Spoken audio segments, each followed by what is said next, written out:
Rhett Lowder continues to show why he should be in the opening day starting rotation in 2025.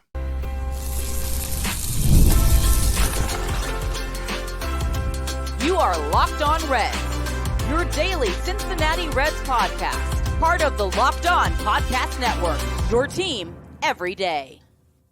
Welcome to Locked On Reds. My name is Jeff Carr, and I am a lifelong Cincinnati Reds fan that has been hosting this podcast daily for 6 years now, and quite frankly, we talk Reds every single day, and I'm glad that you're with me to talk some Reds right now, because we're talking Reds through the end of the season, all throughout the offseason, leading up to next year, all through next year, every single day, right here on the Locked On Reds podcast that is brought to you by the Locked On Podcast Network, your team every single day. And I'm glad that you're with me, because on today's Locked On Reds podcast, we're going to review a Reds series win and a couple of performances, one good and one good in the series, but as far as the season goes, Spencer Steer's been a bit of a disappointment this year. I'm going to explain why here in a few minutes. Later on, I want to reassess the bullpen and some guys that we may or may not have made some judgment calls on, but there are a couple of key statistics that we need to evaluate relief pitchers on, and it might change my stance on a few guys. We'll start today's episode, though, with Rhett Lowder and how he continues to look the part of a major league pitcher. That's all coming up on today's Locked On Reds podcast that is brought to you by Prize Picks. Go to prizepicks.com/LockedOnMLB and use code, all lowercase, LockedOnMLB to win $50 instantly when you play $5. All right, we're going to begin with Rhett Lowder because he pitched on Sunday, pitched pretty well, was taken out in the sixth inning after allowing a double and a walk, two guys to get on base. He did get the first out of the sixth inning, but then promptly allowed two base runners. David Bell pulled him. He was pretty awesome with his pitches. Again, just a smidge over 80 pitches for the day, but he was completely balanced with all those four pitches. I'm telling you, he should be in the starting rotation on opening day, and he continued to show why on Sunday. Opening day for 2025. March 27th, 2025, when we look at the 26-man roster and the five starting pitchers, Rhett Lowder should be one of them. And I think that there's just so much to his game. I've said it before, every day there's one out.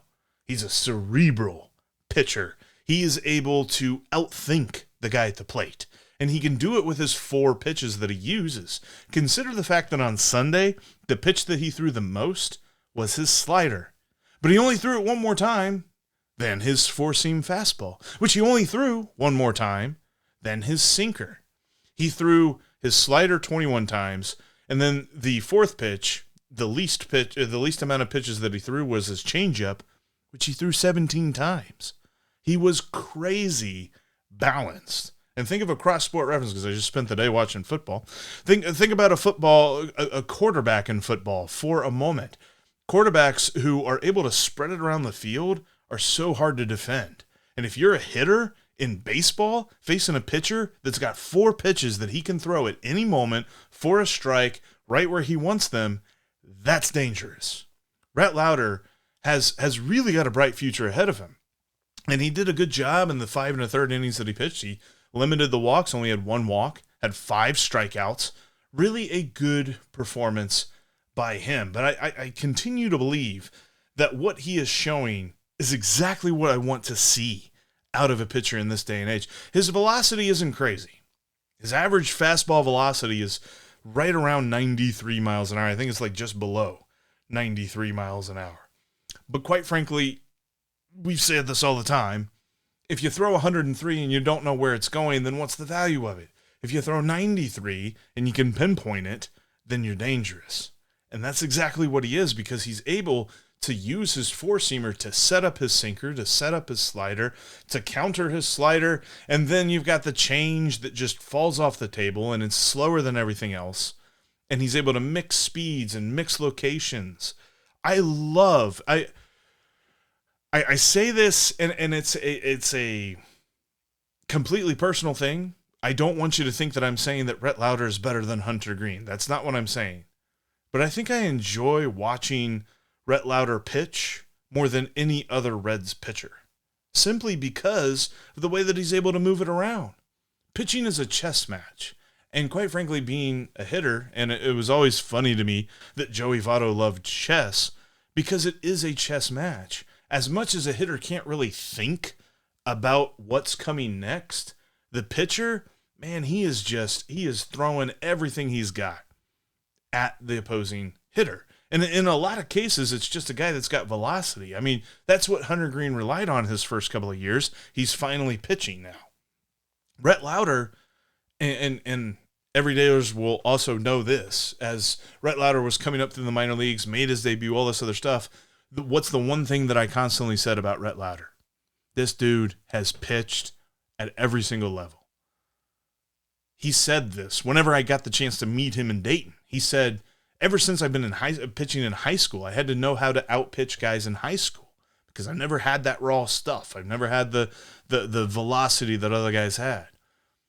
But he's always had to outthink guys. He is a way more mature pitcher than I think that we gave him credit for.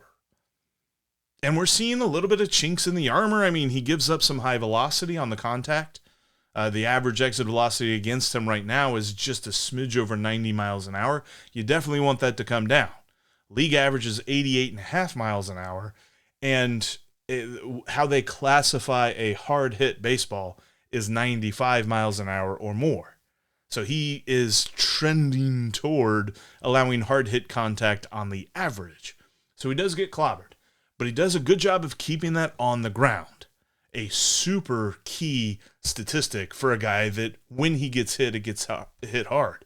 If you hit a hard ground ball, all you need is some sure gloves behind you. Another conversation for another time, trust me. But that is something that is going to be super valuable as he moves through his career, wherever he is. If he's here, if he's elsewhere, that's what is desirable in this day and age. There's so many strikeout pitchers, and that's what gets you paid. But there are so many teams that win with guys like Rhett Lowder dotting their rotation. And he's a guy, it kind of reminds me of what I thought Andrew Abbott was going to develop into. And he's still very, very new into his career as well. But it's just the ability to just kind of pitch around guys and not in the sense that like he's nibbling, but he is able to locate his pitches so well. And it's so fun to watch him pitch. And just kind of thinking ahead, like the reason that I think he fits into this rotation, consider this for a minute. And again, this is assuming everybody's healthy, which is never something that is safe to assume going through spring training. But on March 27th of 2025, when they announced the starting rotation, Hunter Green is your opening day starting pitcher. I don't think there's any debate about that. Nick Lodolo will be in the starting rotation, I believe. Andrew Abbott. I think Brandon Williamson has pitched well enough. He has shown that he is healthy enough and has pitched well enough to make the rotation, assuming he maintains his health through spring training. And then Rhett Lowder should be in that rotation. There's been some other guys that have seen time there. Nick Martinez has seen time there, but I really think of him as more of a utility pitcher. It's not really a term, but a guy that can be a good relief pitcher or a good starter. If he's back here on this team, that's the role that he has. I don't think he makes the rotation over any of these guys. Julian Aguiar, his last outing, he beat the Twins, and he pitched pretty well.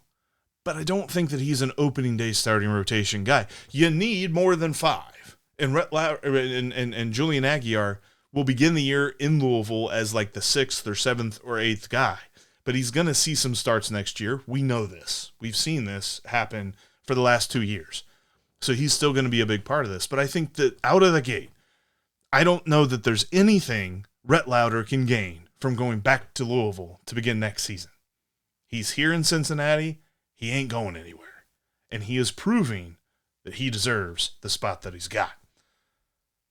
But we've mentioned a few times this season, we've not really dove into it, but Spencer Steer has had a disappointing season. I'll explain coming up next.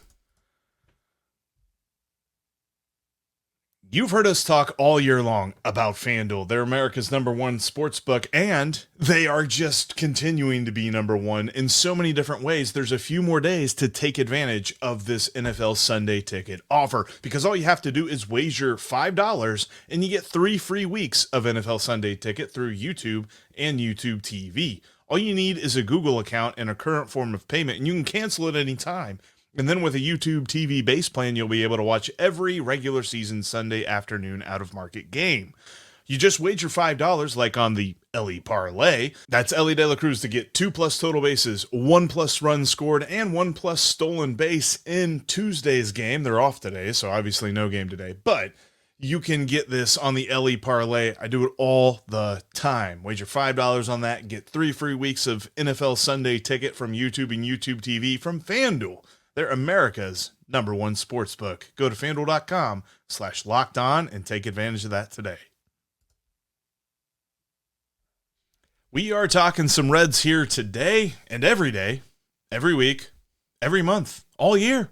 In fact, make sure that you subscribe so that you can get 30 minutes, at least 30 minutes of Reds talk every single day. If there's big news, we typically, go live or premiere with some breaking news and really explain it with you and all that other stuff because we love talking Reds baseball, and we're talking Reds baseball every day of the year here on the Locked On Reds podcast. So make sure you subscribe and become an everydayer.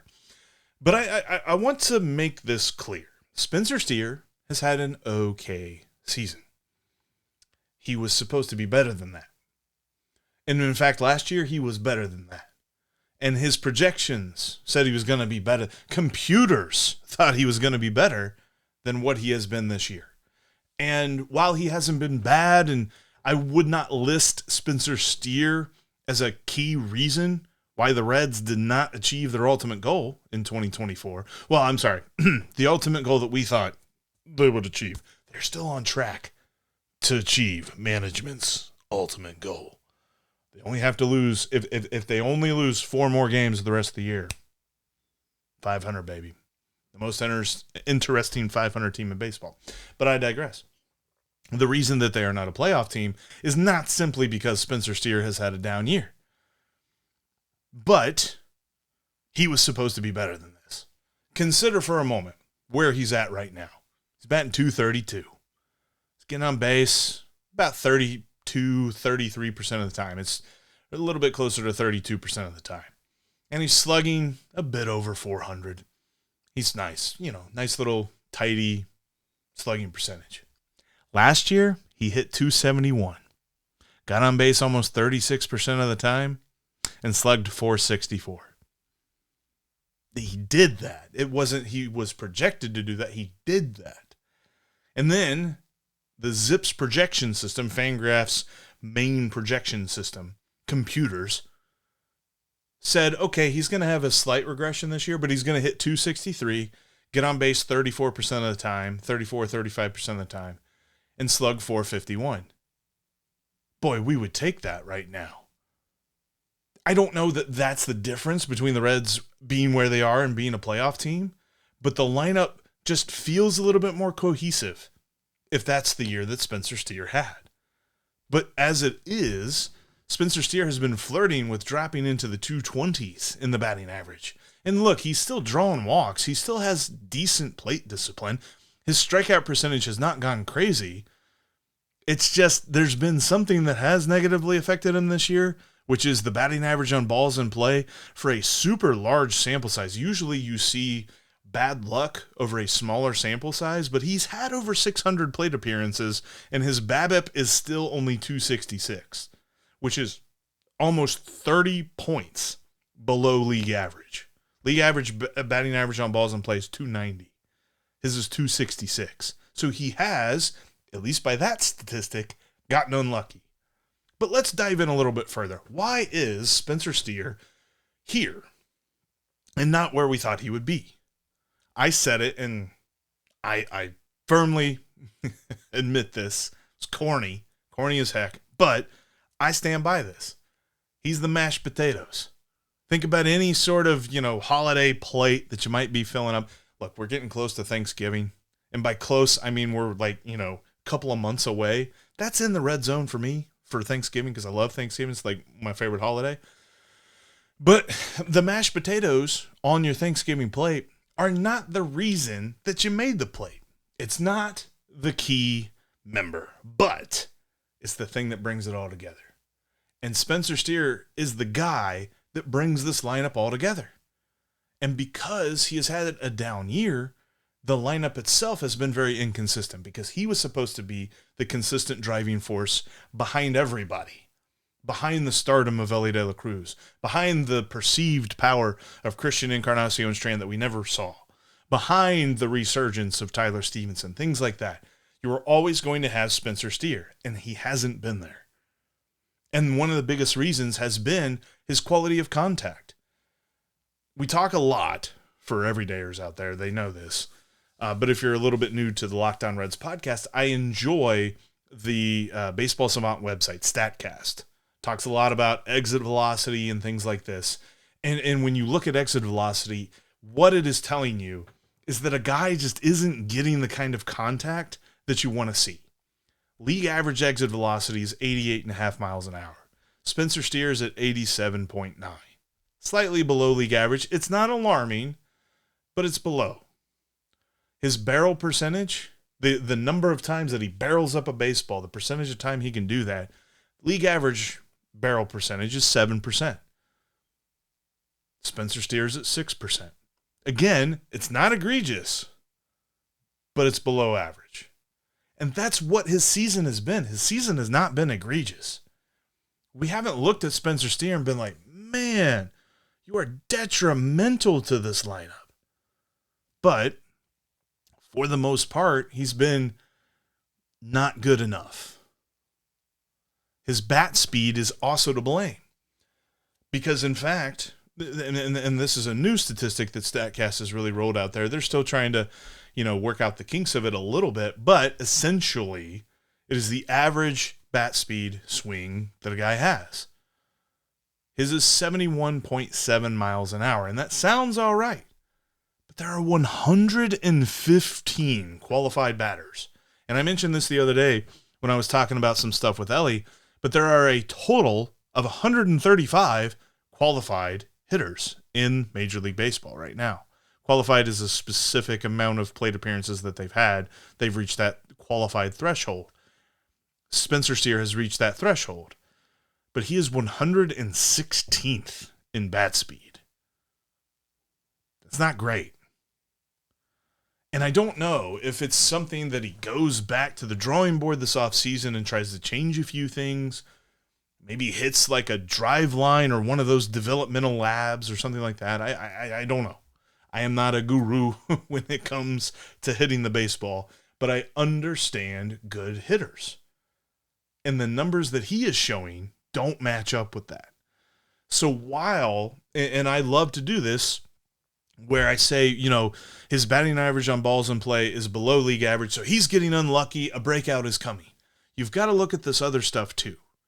And you've got to understand that while one stat says, yeah, we're probably going to see him break out a little bit, this has been 600 plate appearances of a quote-unquote unlucky batting average on balls in play.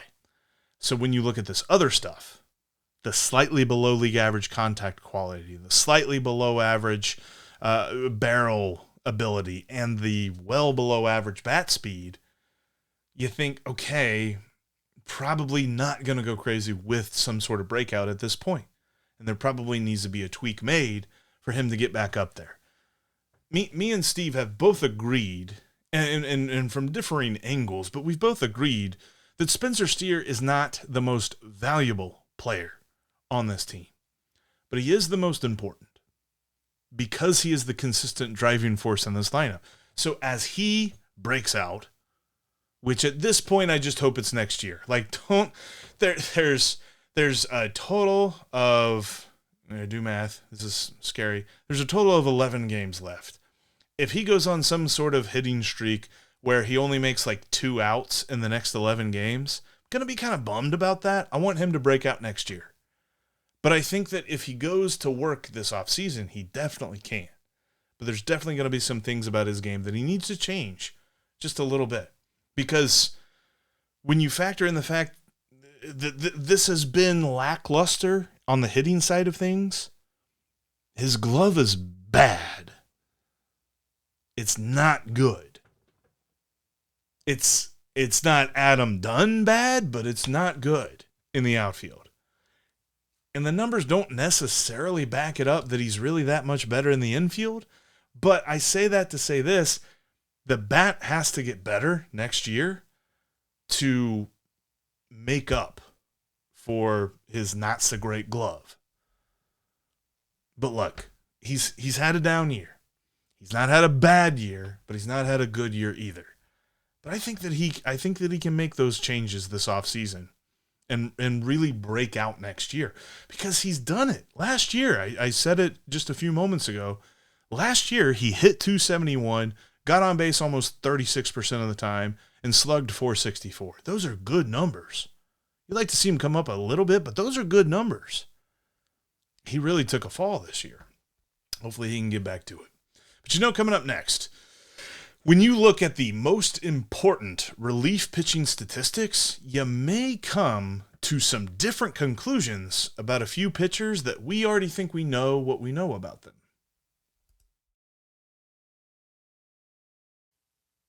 This is one of the best times of year for Prize Picks. Prize Picks is the #1 daily fantasy sports app in all of America, and there's a huge reason as to why, because you find your favorite players, you find your favorite statistics, and you click more or less. It's you against the computer. You don't have to worry about however many millions of other people pick this one specific player with this one specific statistic. It's just you against the stats. And, if you click on Ellie, if you click on Tyler Stevenson, you click more on those stats, you're going to be doing all right. Then you just add a couple more picks, and you're in the money. So go to Prize Picks today, download the app, and use the promo code LOCKEDONMLB to get $50 instantly when you play $5. You don't even have to win. Again, that's the Prize Picks app and the promo code LOCKEDONMLB to get $50 instantly when you play $5. Prize Picks, run your game. As we move toward the end of this season, remember that you can catch every pitch of the Reds' hometown broadcast with SiriusXM. Just download the SXM app and search the word Reds, and you can take Tommy and the Cowboy and Chris Welsh and Jim Day and all those guys with you everywhere you go. And we are talking Reds here on Locked On Reds every single day all throughout the year. Make sure that you are subscribed. That way you get at least 30 minutes of Red Stock every single day. With me and with Steve. Steve will be back here tomorrow on the podcast. Just had a little bit of a scheduling issue for today. But let's look at this, because as we are nearing the end, like I mentioned, 11 games left in the regular season. The Reds' elimination number is very fastly approaching them for where they are mathematically eliminated from the playoffs. But I digress. The bullpen has been a topic that we're starting to pick out some different guys and be like, we want him back. We want to see this guy gone next year. We want to see this guy back. We want the Reds to move on from this guy, all this other stuff. There are really 3 statistics that should be the focal point for understanding a relief pitcher's performance, because ERA doesn't work for relief pitchers. And hear me out on that. I know that that's one of the first statistics you see on a graphic on TV if you're watching the game on Bally or MLB Network or whatever. But a relief pitcher, if you consider this, can pitch 10 times and in 9 of those games not allow a run. But in one of those 10 games, he allows 3 runs. His ERA is going to be in the 4s. But he pitched 9 times and kept the scoreboard clean. And just that one time messed it all up. So don't go crazy with relief pitcher ERA. You need to be looking at strikeouts, walks, and his ability to limit inherited runners from scoring. So we look at strikeout percentage and walk percentage, and then conversely, the gap between the two. Because there are some guys who their strikeout percentage doesn't look great, but their walk percentage is elite. And so because of that, they have a good gap between the two. And the leaders in strikeout percentage are probably guys you figure. Now, the first guy actually surprised me a little bit, but he has been pitching great here recently, and that's Tony Santillan. Tony Santillan has the best strikeout percentage in the entire bullpen for the Reds, 40.9%. And now he hasn't pitched as much as Fernando Cruz or Alexis Diaz or those guys, but in the amount of time that he has been given, he has been effective. Fernando Cruz is right behind him at 35.6%. Then you have Emilio Pagan, 29.7%. Now, I'm not going to go through everybody's numbers here, but suffice it to say, you got Tony Santillan, Fernando Cruz, Emilio Pagan, Justin Wilson, and Sam Maul as your top 5 strikeout pitchers on the team. Just below them is Buck Farmer and Alexis Diaz. Your bottom 3 guys, Jacob Junis only has a 17.9% strikeout rate, Carson Spires at 20.2%, and Brent Suter at 20.3%. But now there's an interesting thing with this because those guys that I just mentioned flip that when it comes to walk percentage. Jacob Junis, 1.5% of the hitters that he faces, he walks. League average for a relief pitcher is 9%. He's at 1.5%. Dude does not walk people. Nick Martinez, 2.9% as a relief pitcher, not as a starter, but as a relief pitcher. I think he's even better as a starter. Brent Suter at 3.7%, and then Justin Wilson, again, at 5.3%. I'm kind of getting somewhere with Justin Wilson here on this. If you're following me, he's got a nice strikeout percentage, a nice walk percentage, and oh, by the way, when we get into inherited runners, he's going to look pretty good there too. But the walk percentage thing, if you bear with me, because I talked about the high guys and Junis, Martinez, and Suter, and Wilson. The low guys, Alexis Diaz is walking 12% of the batters that he faces. 12.3% to be exact. Like I said, league average is 9%. Fernando Cruz is at 12.1%. And Buck Farmer's at 9.9%. There's an interesting thing here, and when you look at the gap between strikeout percentage and walk percentage, that kind of tells you the value of that pitcher a little bit. That gives you a good gap because those are things he can control. How does he keep the ball in the zone? And there are only 3 guys in the current Reds bullpen that are below league average when it comes to the gap of strikeout to walk percentage. The league average is 14.4%. Buck Farmer, Alexis Diaz, and Carson Spires all have a gap that is smaller than that. So the people that they're putting on base via walk is too close to the people that they're striking out. So there's 3 guys there that you kind of look at and you're like, don't know about that. But there's also some guys that we have said, I think we're kind of done with, that maybe we shouldn't be.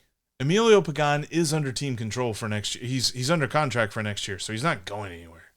But Justin Wilson is a guy that I'm like, I think the Reds should probably move on from him. But at $1.5 million this year, he's actually really good at striking people out and not walking people. His gap is at 21%, 7% above league average. And then you get into this. This is another big one, inherited runners. So when a relief pitcher is called upon to come out of the bullpen, who's already on base? Who are the guys that are standing on first, second, or third that they had no business letting on there, and they got to now stop them from scoring? How good are people at doing that? Well, there's only one guy that has not allowed anybody to score, and that's Alexis Diaz. But oddly enough, and I think this is mostly just because he only comes in at the 9th inning anymore, we don't really see him in any other inning anymore, but Alexis Diaz has only faced 8 inherited runners all season long. Now, none of them have scored, so that's good. But just to suffice it to say, the 0% is a little bit skewed. Sam Maul has only allowed 5%. He's only allowed 1 inherited runner to score, and he's seen 22 of them. That's pretty good. Sam Maul is an easy pick to be like, yeah, he's coming back. He's under team control, arbitration control. They're going to keep him. Tony Santillan, he should be back in the Major League bullpen next year as well. He only has allowed 2. He allowed 2 inherited runners to score on Sunday. That's the first 2 that he's allowed all year, and he's seen 16 of them. Then Justin Wilson at 22%. Inherited runners, the percentage that relief pitchers allow to score, the league average is 34%. Justin Wilson is at 22%. He's allowed 7 out of 32 inherited runners to score. And you even have Fernando Cruz at a good number here. He's a guy that we've talked about a lot. Justin Wilson, we talked about a little bit as being a guy we want to move on from. Fernando Cruz, we have also talked about a little bit as, could he start the year in Louisville next year? Well, according to these three statistics, we need to pump the brakes Because dude strikes out people. While he does walk people, the gap between who he strikes out and who he walks is still a very nice gap. And he keeps inherited runners on base. He's only allowed 9 inherited runners to score, and he has seen 39 total. That's a pretty good percentage, 23%. That's fantastic. It's something about it, because I feel like relief pitching and fielding are something that baseball fans almost exclusively rely on their emotions and what they see on the field and all this other stuff. That's how they evaluate it. Did this relief pitcher blow a game? All right, he's out of here. But hold on. He might have blown that one game. How else has he done? Has he lost every game he's pitched? No. And there's been a lot of cases where that Fernando Cruz has let up a game. But there's been so many more cases that he has shut things down. Because he is elite at getting that strikeout. And he is really, really good at keeping inherited runners on base where they belong.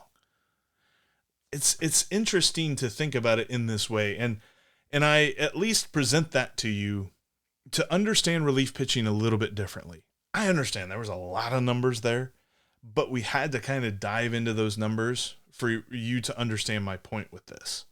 These are the numbers that a relief pitcher can control. There's so little about the game that a relief pitcher can actually control. He can't control whether the bases are loaded whenever he comes in, but he can control if those guys don't move. He can control the strikeouts and the walks. And how good are these guys at doing that? 2 guys that we have said a lot we want to see the Reds move on from in some way, Justin Wilson, Fernando Cruz. These stats say not so fast, my friend. So we're going to keep watching that. We're going to keep talking about that. I do want to see the Reds improve their bullpen this year. And maybe this is the thing. Like, you look for guys that are really good at these three particular things and see how they fit on this bullpen and go from there. But I think it was interesting. I was like, I'm learning some things today. And I hope you did too. But thank you for joining me on today's Locked On Reds podcast, talking some Reds. We talk Reds every single day, so make sure that you subscribe so that you can get at least 30 minutes of Reds talk in your feed every single day with me and with Steve. Steve will be back tomorrow, like I mentioned, but that'll wrap us up for today. On tomorrow's podcast, we will get you set for the final homestand of the season. Yep, we are starting to talk about the end. It's a bummer. Baseball is better than no baseball. I always believe that. But we will be talking baseball every single day here on the Locked On Reds podcast. But thanks for making us your first listen. Now for your second listen, check out Locked On MLB. Actually got a link in the description of today's episode because Sully's going to get you ready for the playoffs every single day with a great perspective on everything going around the league. He's got a lot of funny memories and stuff like that when it comes to baseball. I'm pretty sure he was there whenever they moved the mound back.